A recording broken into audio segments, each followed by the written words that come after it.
चलिए देखते हैं, हमने कहाँ तक बताया था। यहीं तक देखिएगा, परागकोश की संरचना और परागकोश का विकास बता दिया था। और देखिएगा बताने के बाद हमने क्या बताया था। देखिएगा नेक्स्ट टॉपिक क्या आएगा। कहने का मतलब कि एक सिंपल टॉपिक होता है, चारों परागकण एक साथ पाए जाते तो उन्हें कहते क्या है, यही हमें समझना है। देखिएगा यही चीज हमें समझना है। देखिएगा अब हेडिंग आएगा आपका क्या, परागकणों के विकास में विविधता है, मतलब कितने बड़े अंतर पाए जाते हैं। अब समझिएगा ये चारों परागकण, ये देखिएगा 1 2 3 4, 1 2 3 4, यही संरचना हमने बनाया था। अब देखिएगा चारों परागकण अगर एक साथ पाए जाएंगे तो उन्हें क्या कहेंगे, चतुष्क कहेंगे। क्या कहेंगे, चतुष्क। हमने लिखा है, देखिए चारों परागकण एक साथ पाया जा रहा है, क्या कहलाता है, चतुष्क कहलाता है। समझ में आया। अब देखिएगा एक सिंपल तरीका है, चारों परागकण हो गए। अब इसके बगल बगल में क्या पाया जाता है, एक लेयर पाया जाता है। उस लेयर का नाम क्या होता है, कैलोज लेयर। क्या होता है, कैलोज लेयर। ये याद कर लीजिए, चारों परागकण के बीच में जो इसके ऊपर अंदर बाहर एक परत पाई जाती है, उसी को क्या कहा जाता है, कैलोज लेयर कहा जाता है। और देखिएगा ये कैलोज लेयर, ये कैलोज एंजाइम के कारण क्या हो जाता है, नष्ट हो जाता है। और ये देखिएगा कैलोज एंजाइम निकलता कहाँ से, हमने यही बताया था कि टेप्टम की परत पाई जाती है। इसी के अंदर क्या पाई जाती है, एक टेप्टम की परत पाई जाती है। इसी से एक एंजाइम निकलता है, उसी का एंजाइम का नाम क्या है, कैलोज एंजाइम। और देखिएगा अब परत क्या होगा, कैलोज लेयर होता है। अब देखिएगा ये इसके कारण ये क्या होगी, नष्ट हो जाएंगे। इनके कारण ये क्या हो जाएंगे, नष्ट हो जाएंगे। जिससे क्या होगा, एक परागकण अलग हो जाएगा, 2 3 4, चारों परागकण अलग हो जाएंगे। समझ में आया। फिर समझिएगा परागकणों के विकास में विविधता है। कहने का मतलब ये था, चारों परागकण अगर एक साथ पाए जाएंगे तो उन्हें क्या कहेंगे, चतुष्क। अब देखिएगा चतुष्क, अब देखिएगा कुछ बेसिक पॉइंट समझिएगा। चारों परागकण ऐसे ही पाए जाएंगे, उनमें कुछ न कुछ परत पाई जाएगी। उस परत का नाम क्या होता है, कैलोज लेयर या कैलोज परत। लेयर को हिंदी में क्या कहते हैं, परत। अब देखिएगा, अब ये देखिएगा चारों परत परागकण क्या होंगे, अलग अलग होंगे। तो इनमें देखिएगा एक प्रकार की एंजाइम पाई जाती है, कैलोज एंजाइम। क्या पाया जाता है, सॉरी कैलोज एंजाइम होता है। ये निकलता कहाँ से, टेपिटम परत से निकलता है। निकलने के कारण ये क्या हो जाती है, ये परत नष्ट हो जाएगी। जब नष्ट हो जाएंगे तो चारों परागकण क्या हो जाएंगे, अलग अलग हो जाएंगे। जब अलग हो जाएंगे तो परागकण जब निकलता है तो वो कहाँ तक जाएगा, स्टिग्मा तक। अभी बताएंगे, स्टिग्मा तक जाएगा तो परागण की क्रिया हो जाती है। अब समझ गया चतुष्क के प्रकार। और ये यही समझिएगा, चतुष्क के प्रकार, चतुष्क के प्रकार मेनली 5 होते हैं, 1 2 3 4 5। अब समझिएगा यहीं पे एक देखिएगा परागकण ये पौधों में पाया जाता है, यह पौधों में पाया जाता है। देखिए चतुष्फलकी होता है, ये किस में पाया जाएगा, द्विबीजपत्री में पाया जाएगा, जिसको इंग्लिश में क्या कहते हैं, टेट्राहेड्रा। अब देखिएगा संरचना क्या होता है, अगर इस तरीके का चतुष्क देखिएगा 3 परागकण है, ये इस टाइप का स्ट्रक्चर रहेगा, तो उससे क्या कहेंगे, कैप्सेला। क्या कहेंगे, कैप्सेला। अगर कहने का मतलब ये था, ये सिंपल समझिएगा चतुष्फलकी का संरचना कैसा होता है, तो संरचना कुछ इस टाइप का होता है। अगर ये बताइएगा चतुष्फली का एक एग्जांपल बता दीजिएगा, वो एग्जांपल क्या है, कैप्सूला। अब सेकंड पॉइंट समझिएगा, दूसरा क्या है, समद्विपार्श्व। क्या होते हैं, समद्विपार्श्व। और देखिएगा समद्विपार्श्व का स्ट्रक्चर कुछ इस टाइप का रहता है, कुछ इस टाइप का संरचना रहता है। ये किसमें पाया जाएगा, एक बीजपत्री पौधों में पाया जाएगा, जिसका एग्जाम्पल होता है मोनोसाइटोलेंडस। क्या कहते हैं, मोनोसाइटोलेंडस। ये पौधों में पाया जाता है। समझ में आया। देखिएगा समद्विपार्श्व परागकण किसमें पाया जाएंगे, ये किसमें पाया जाएगा, मोनोसाइटोलेंडस में पाया जाएगा। अब तीसरा समझिएगा क्रॉसित। क्या है, क्रॉसित। तीसरा क्या है, क्रॉसित। क्रॉसित समझिएगा, क्रॉसित का संरचना कुछ इस टाइप दिखता है। क्रॉसित की संरचना कहने का मतलब परागकण है, ये देखिएगा एक एक एक कुछ इस टाइप का संरचना दिखेगा। और किसमें पाया जाएगा, मैग्नोलिया में पाया जाएगा। ऐसा परागकण किसमें पाया जाएगा, मैग्नोलिया। ये पौधे का नाम होता है, ये आपको याद करना पड़ेगा। और समझिएगा चौथा क्या होता है, टी शेप। क्या होते हैं, टी आकार या टी शेप। अब समझिएगा अभी टी शेप का संरचना कैसे हुई, ये देखिएगा टी की तरह बना है ना, इसीलिए इसका नाम क्या पड़ गया, टी शेप। समझ में, ये देखिए टी आकार, जब पलटेंगे तो टी की तरह दिखाएगा, टॉम मतलब लट्टू, उसी की तरह दिखेगा, तो उसका नाम क्या पड़ गया, टी शेप। और ये क्या कहते हैं, क्या कहते हैं, क्या कहते हैं, बेटोमेंसी या देखो आस्ट्रोलोचिया। क्या कहेंगे, आस्ट्रोलोचिया। ये इस प्रकार के पौधों में ये टी शेप देखने को मिलता है। समझ में। अब देखिएगा ये रेखी होता है। रेखी कैसे पड़ा, देखिएगा जितने भी परागकण हैं, जितने भी परागकण एक सीधी लाइन में पाया जाता है। जब सीधी लाइन में पाया जाए तो उन्हें क्या कहेंगे, रेखी कहेंगे। अब समझिएगा रेखी। अब देखो इससे क्या एग्जांपल में देखो हेलोफाइला लिखा है, क्या लिखा है? हेलोफाइला। और एक और लिखा हेलोफाइला और देखो हेलोफिला लिखा है। दोनों अलग अलग हैं, दोनों अलग अलग है। ये पौधे का नाम है, इस पौधे का नाम याद करे रहिएगा। ये कैप्सुला मोनोसाइटोलैंडस और मैग्नोलिया और एस्ट्रोलोचिया और हेलोफोबिया, ये देखिएगा। समझ में आया? अब विविधता, ये सब अलग अलग प्रकार के पाए जाते हैं। ऐसे परागकण किसमें पाए जाएंगे? चतुष्फलकी। जैसे ऐसे परागकण दिखेंगे तो उनका नाम क्या हो जाएगा? चतुष्फलकी। अगर इस तरह के परागकण दिखेंगे, मतलब इस पराग कोश काटेंगे तो इस तरह के दिखेंगे तो क्या कहलाएंगे? संधिपाश। और किसमें पाया जाएगा? मोनोसेटोलैंडस में पाया जाएगा। और क्रॉसिंग दिखेंगे तो किसमें पाया जाएगा? मैग्नोलिया में। ये पौधों का नाम होता है। अब मेनली अब देखिएगा, कुछ ऐसे होते हैं ना 4 ही परागकण पाए जाते हैं, कुछ ऐसे भी पौधे होते हैं जिनमें 5 पाए जाते हैं। किसमें पाए जाएंगे? 5। ये हमने नोट पॉइंट पे यही लिखवाया। देखिए 5 प्रकार के चतुष्क को एस्ट्रोलोचिया एलिगेंस, क्या लिखा है? एलिगेंस पौधे में पाए जाते हैं। समझ में? ये एग्जाम्पल याद करें, 5 प्रकार के चतुष्क पाए जाते हैं। समझ में? किसमें? आर्टियोलोचिया एलिगेंस में पाए जाते हैं। ये समझ में? अब देखिए एक बार फिर से रिवीजन कर लीजिए, होता क्या? परागकण के विकास में विविधता, ये होता क्या है? जब चारों परागकण एक साथ पाए जाएंगे तो उन्हें क्या कहेंगे? चतुष्क। अब चतुष्क के प्रकार देखेंगे, लेकिन चतुष्क को समझने से पहले अब देखिएगा इसके थोड़ा सा बेसिक कॉन्सेप्ट को समझिएगा। चारों परागकण पाए जा रहे थे, अब इसमें कुछ न कुछ लेयर पाया जाएगा, उस लेयर को क्या कहेंगे? कैलोज लेयर कहेंगे। अब इसमें देखिएगा, इसमें एक एंजाइम निकलेगा जिसमें कैलेज एंजाइम निकलता है। ये कहाँ पाया जाता है? टेपिटम परत में पाया जाता है। ये यहाँ से निकलेगा तभी इनको क्या कर देगा? सारे परागकण को अलग कर देगा। करने के बाद अब सारे परागकण अलग हो जाएंगे। इसके बाद क्या देखेंगे? परागकण की संरचना भी देखेंगे। अब देखिए चतुष्क के प्रकार हमने पहला ये बताया, दूसरा ये, तीसरा ये, चौथा ये, पांचवा ये। पेपर की दृष्टि से तो इम्पोर्टेंट है नहीं, लेकिन तब पर भी आपके सिलेबस में दिया था, हमने बता दिया। सारे टॉपिक पढ़ाए जाएंगे, एक भी नहीं छूटेगा। अब चलिएगा एक और टॉपिक चलते हैं, बताते हैं।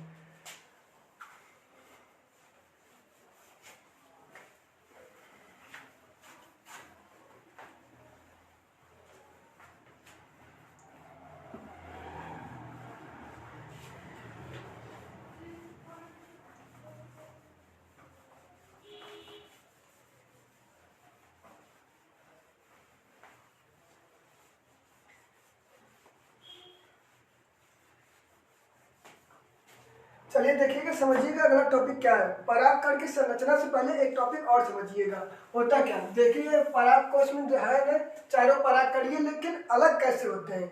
ये अलग कैसे होते हैं यही समझना है। देखिएगा हेडिंग से, हेडिंग आएगा पराग कोश का स्फुटन।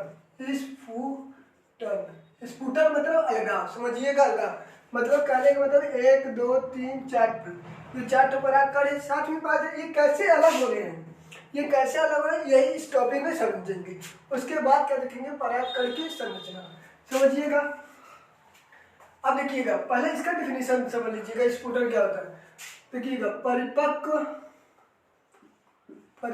पराग कोश,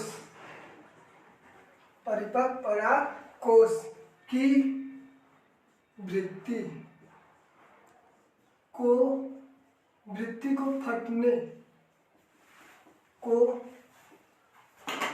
पराग कोश का स्फुटन कहते हैं। समझ गया? देखिएगा अगर पूछा जाए परागकोश का स्फुटन क्या होता है, जब देखिएगा परागकोश आपका परिपक्व हो जाता है, क्या हो जाता है? परागकोश आपका परिपक्व हो जाएगा तो वो फट जाएगा, वो क्या होगा?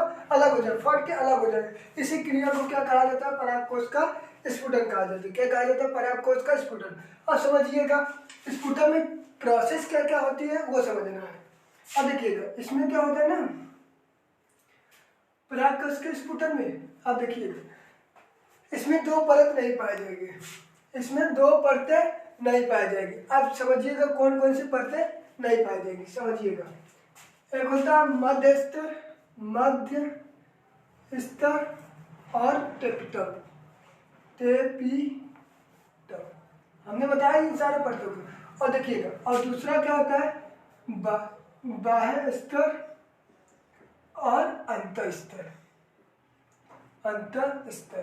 क्या है? अंतःस्तर। समझिएगा इस स्फुटन में क्या होता है, जब आपका परिपक्व परागकोश हो जाएगा, जब आपका परिपक्व परागकोश हो जाएगा तो दो परतें नष्ट हो जाती हैं, दो परतें नष्ट हो जाती है। एक मध्य स्तर और टेप्टम की परत नहीं पाई जाएगी, की परत नहीं पाई जाती है। ये दो परतें नहीं पाई जाएगी, पहला मध्य स्तर, दूसरा टेप्टम की परतें नहीं पाई जाएगी। जब आपका परागकोश परिपक्व हो जाएगा तभी। अब देखिएगा दूसरा समझिएगा, बाह्य स्तर और अंतः स्तर, ये परतें पाई जाएंगी, ये परतें पाई जाएंगी और इन परतों में क्या होगा, जल के हानि के कारण, जल के हानि के कारण, हानि के कारण बाह्य स्तर या बाह्य त्वचा आप कह सकते हैं, हमने बताया था ना, स्तर भी कह सकते हैं, बाह्य त्वचा भी कह सकते हैं। अब देखिएगा इनकी कोशिकाएं क्या होती है, जल के हानि कारक के कारण इनकी कोशिकाएं सिकुड़ जाती हैं, इनकी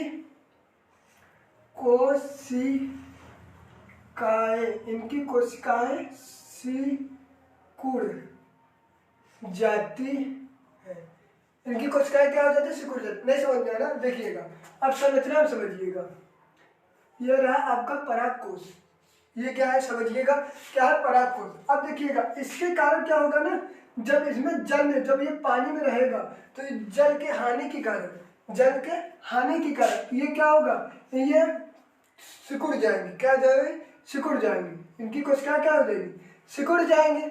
और इनकी कोशिकाएं जब सिकुड़ जाती है तो ये किस पे, और इसी वाले भाग को हमने पहले ही बताया था, इसी वाले भाग को क्या कहा जाता है, रंध्रक। क्या कहा जाता है, रंध्रक। अब देखिए जब इनकी कोशिकाएं सिकुड़ जाएगी तो रंध्रक पर दबाव पड़ेगा, क्या पड़ेगा, अब जब ये सिकुड़ेंगे तो उस पर दबाव पड़ेगा, कहने का मतलब था रंध्रक पर दबाव पड़ता है, रंध्रक पर दबाव पड़ता है। समझ में? देखिएगा पहले समझिएगा, मध्य स्तर टेप्टम की परत नहीं पाई जाती है, बाह्य स्तर और अंतः स्तर की परत पाई जाती है। अब इसमें देखिए जल के हानि के कारण, क्या समझिएगा, जल के हानि के कारण क्या होगी, इनके कोशिकाएं जब सिकुड़ जाएंगे तो रंध्रक पर दबाव पड़ेगी, क्या पड़ेगी, रंध्रक पर दबाव पड़ेगी। तो रंध्रक की कोशिकाएं जो होती हैं और जब इस पर दबाव पड़ेगी तो रंध्रक की कोशिकाएं क्या होगी, रंध्रक की कोशिकाएं, ये देखिएगा रंध्रक की कोशिकाएं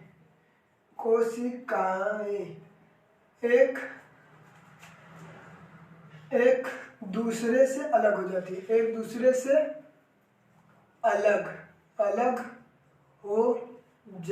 है, एक दूसरे से अलग हो जाती है, एक दूसरे अलग हो जाते हैं। इसी को क्या कहा जाता है, परागकोश का स्फुटन हो जाता है, परागकोश का स्फुटन हो जाता है,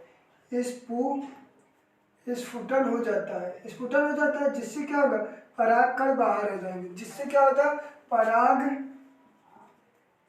परागकण बाहर आ जाते हैं। अब नहीं समझ आया, अब टॉपिक समझिएगा। देखिएगा हमने ये क्या बनाया, एक परागकोश बनाया, सपोज दैट हमने एक क्या बनाया, परागकोश। अब देखिए स्फुटन कैसे होता है, जब ये परिपक्व हो जाएगा, कहने का मतलब जब परागकण एकदम तैयार हो जाएगा परागण करने के लिए, तो ये क्या हो जाएगा, इसमें दो परतें नष्ट हो जाती है। कौन कौन सी परतें, मध्य स्तर और टेप्टम की परत नष्ट हो जाएंगी। और कौन कौन सी दो परतें पाई जाएंगी, बाह्य स्तर या बाह्य त्वचा या अंतः स्तर, दोनों परत पाई जाएंगी। लेकिन ये क्या होता है ना, जल के कारण, ये क्या होता है, जल के हानि के कारण, इसमें जल क्या हानि पहुंचाता है, जल के हानि के कारण ये क्या हो जाती है, सिकुड़ जाती है, क्या हो जाती है, सिकुड़ कर छोटा हो जाएगी। जब छोटा हो जाती है ना तो यहीं पाया जाता है रंध्रक, क्या पाया जाता है, रंध्रक, यहीं पाया जाता है रंध्रक। तो जब ये सिकुड़ेगा ना तो इस पर दबाव पड़ने लगता है, जब दबाव पड़ेंगे तो ये रंध्रक की कोशिकाएं ये वाला अलग भाग बना लेगी, ये वाला अलग भाग बना लेगी, ये अलग बना लेगी और ये अलग बना लेगी। समझ में? ये चारों अलग हो जाएंगे, इसी को क्या कहा जाता है, परागकोश का स्फुटन करने का प्रोसेस। समझ में? लिख लीजिएगा एकदम से।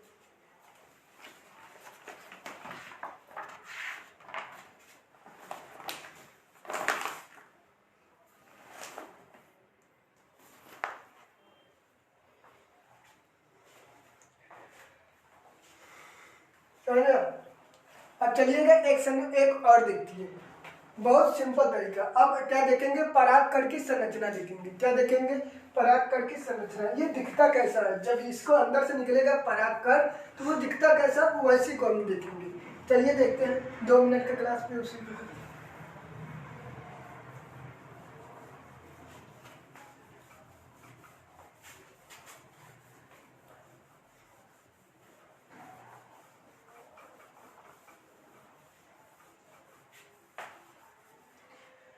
चलिए देखिएगा, ये बहुत इंपॉर्टेंट है, पेपर की दृष्टि से बहुत इंपॉर्टेंट टॉपिक है। परागकण की संरचना, परागकण की संरचना समझ में, स्ट्रक्चर ऑफ पॉलन सेक, क्या कहा जाता है, स्ट्रक्चर ऑफ पॉलन सेक। अब देखिएगा, पहले 2 पॉइंट पहले हम लिखते हैं स्टार पॉइंट करके, समझिएगा। संरचना ये हेडिंग है। अब पहले बेसिक पॉइंट करते हैं। ये क्या होंगे, पहला ये समांतर गोलाकार होंगे, ये समांतर गोलाकार होंगे। क्या होंगे, गोलाकार होंगे। ये गोलाकार होते हैं, ये समांतर गोलाकार होते हैं। अब देखिएगा, इनके थोड़े से बेसिक पॉइंट पे बात करते हैं। दूसरा क्या होगा, ये इनका क्या लिखेंगे, परागकण की, एक सेकेंड, परागकण का व्यास, मतलब इसकी लंबाई चौड़ाई कितनी होती है। परागकण की व्यास, परागकण की व्यास, परागकण की व्यास करते हैं तो 25 से लेके 50, 25 से लेके 50 माइक्रोमीटर होता है। क्या होता है, माइक्रोमीटर का होता है। समझ में आया। पहला परागकण की संरचना क्या होता है, समझिएगा। परागकण ये समांतर गोलाकार होंगे, ये समांतर गोलाकार होते हैं। और ये परागकण का व्यास मतलब लंबाई चौड़ाई उनकी कितना व्यास होता है, ये 25 से 50 माइक्रोमीटर होता है। अब समझिएगा, अब देखिएगा, पढ़ने का सिंपल तरीका, संरचना पूछा है ना तो संरचना बना लीजिए। ये देखिएगा संरचना,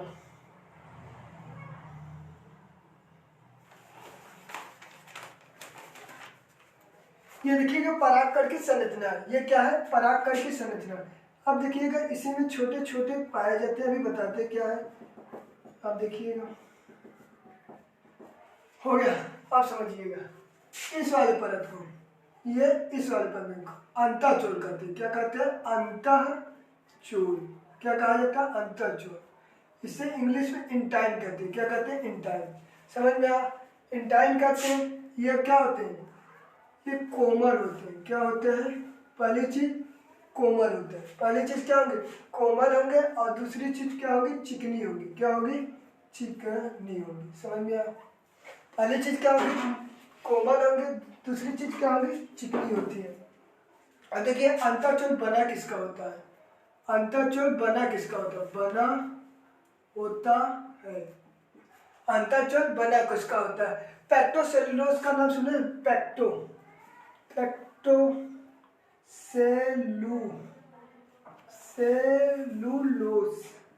पेक्टोसेलुलोज की बनी होती है।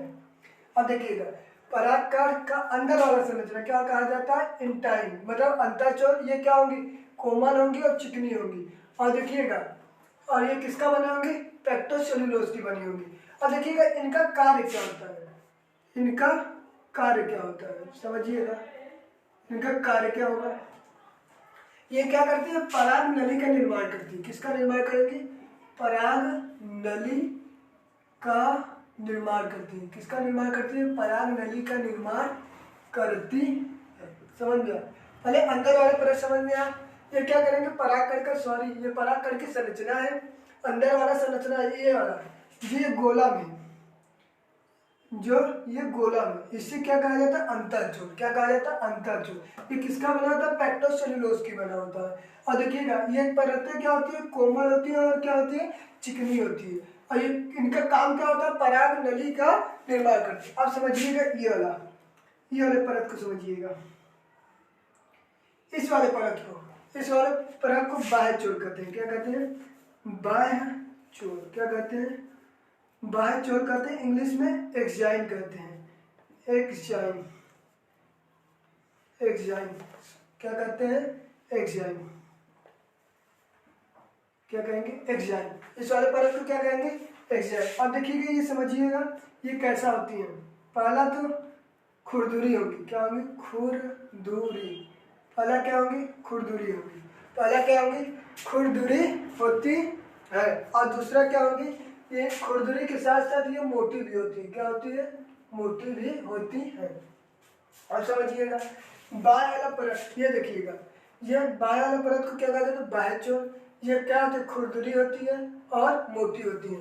और देखिएगा ये भी बनी होती है, किसी न किसी चीज से बनी होती है, बनी होती है, बनी होती है किसी स्पोरोपोलेनिन, स्पोरो स्पोरो स्पोरोपोलेनिन किसकी बनी होती है? स्पोरोपोलेनिन की बनी होती है। अब देखिएगा इसके अंदर क्या पाया जाता है? कोशिका द्रव। क्या पाया जाता है? कोशिका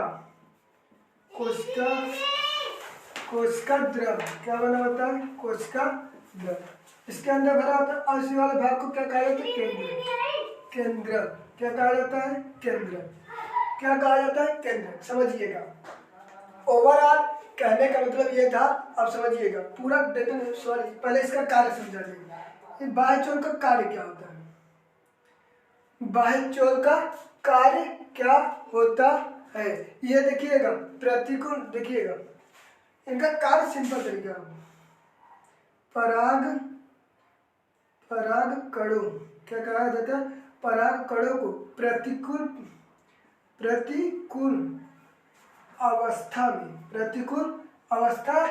में क्या करती है? अवस्था में सुरक्षा प्रदान करती है। क्या करती है? सुरक्षा प्रदान करती है।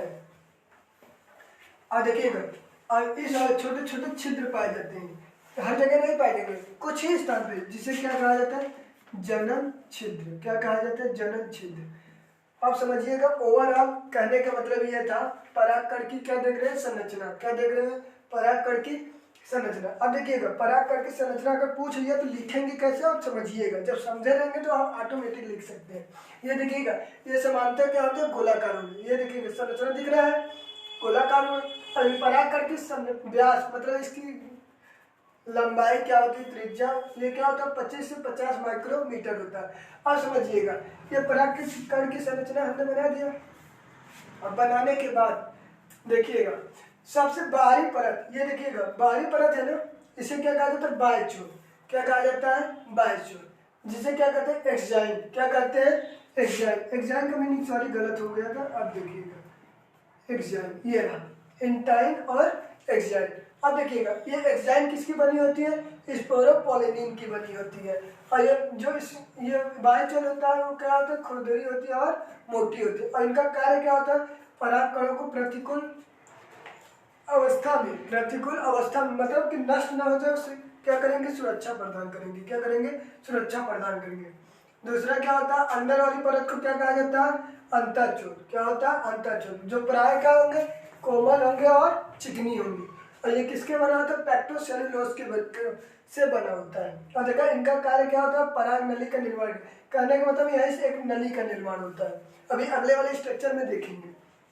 और देखिएगा इसके अंदर क्या पाया जाता है? कोशिका द्रव पाया जाता है और पूर्ण विकसित केंद्रक पाए जाते हैं। अब समझिएगा और देखिएगा ये जो बाह्य चोल है ना, इसके कुछ स्थानों पर छिद्रनुमा संरचना पाई जाएगी, जिसे क्या कहा जाएगा? जनन छिद्र। क्या कहा जाएगा? जनन छिद्र। अब देखिएगा ओवरऑल एक बार फिर से देखिएगा, लिखेंगे कैसे आप पेपर में संरचना के माध्यम से। समझिएगा थ्योरी कैसे लिखा जाएगा। पहले ये लाइन लिखिएगा, ये समांतर गोलाकार होता है, इनका व्यास 25 से 50 माइक्रोमीटर होता है। इतना लिखने के बाद क्या करिएगा? लिखिएगा परागकण की संरचना देखने पर सबसे बाहर की ओर खुरदरी और मोटी परत पाई जाती है, जिसे क्या कहा जाता है? बाह्य चोल। बाह्य चोल होता है, ये बाह्य चोल बनी होती है स्पोरोपोलेनिन की। किसकी बनी होती है? स्पोरोपोलेनिन की। इनका कार्य क्या होता है? परागकणों को प्रतिकूल अवस्था या प्रवस्था में क्या करेंगे? उसे सुरक्षा प्रदान करेंगे। और दूसरा ठीक देखिएगा बाह्य चोल के ठीक नीचे एक परत पाई जाती है, जिसे क्या कहेंगे? अंतःचोल। अंतःचोल जो क्या रहेंगे? चिकनी और क्या रहेंगे? कोमल। चिकनी और कोमल रहेंगे। ये किसका बना होता है? पेक्टोसेलुलोज की बना होता है। और इनका कार्य क्या होता है? पराग नली का निर्माण करती है। क्या करती है? पराग नली का निर्माण करते हैं। और देखिएगा इसी अंतःचोल के अंदर क्या पाया जाता है? पूर्ण विकसित केंद्रक और कोशिका द्रव्य पाया जाता है। और एक चीज समझिएगा जनन छिद्र। बाह्य चोल के कुछ स्थानों पर क्या पाया जाता है? जनन छिद्र। समझ में आया?